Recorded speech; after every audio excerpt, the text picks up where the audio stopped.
Want to learn how to make your own vanilla and save money, and it's so much better than anything you can get at the grocery store? Stay tuned and watch. So when I do my vanilla, I like to get the Madagascar Vanilla Beans. To me, they're the top of the line. So I have some here, and I got them on Amazon. I'll put the link down below. And I also have these bottles that I'll put down the link below, but you can choose any bottle you want. Some people like to make larger quantities. I just do the smaller ones. I did these last year, actually at this time, so these are a year, and I can start using it. Sometimes you can keep it up to 2 years, but a year's also good.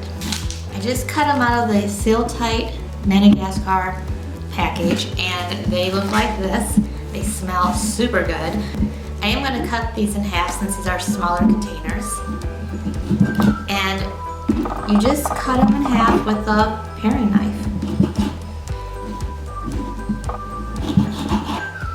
Now the next thing I'm going to do is cut them lengthwise, because you want to split the beans, is what it's called. So I'm going to split them.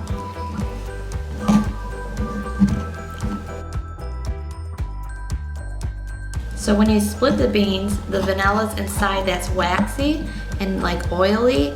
So that's good, because that's the part you want to come out to get into the bottle and to the alcohol. And it looks kind of like this. The hardest part of doing this is waiting. So you have to wait, well, you can wait 6 months to a year to 2 years and more.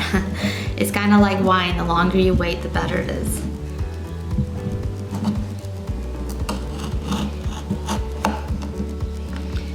The beans themselves are expensive, but to buy each one of these bottles would have been more expensive at the store. So, and this is probably better than the store-bought, unless you get the really high-end pure vanillas.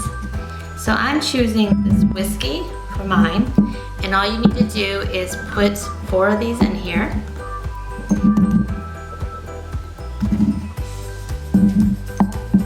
And then I'm just going to take my funnel and put in the whiskey.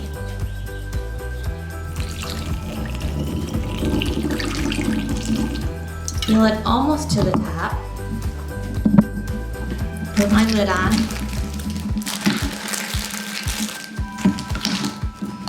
Put it on tight. You can date it if you want, and then put a sticker on it or something, or write on it, and then you shake it up.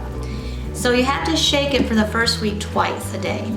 And then the second week you can just shake once a day, and then for that for a few weeks. And then after that, probably 3 weeks in or so, you only have to shake it once a week. And then you can shake it just once a month.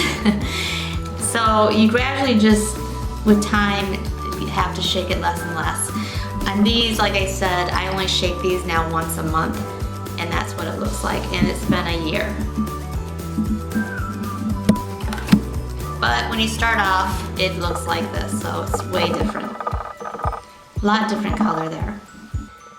So I hope you enjoy this video, and now St. Patty's Day is around the corner, depending on when you watch this, but right now it's around the corner. And this is something that might be good for St. Patty's Day. What y'all think? What's your choice of alcohol on St. Patty's Day? Or do you just drink green beer?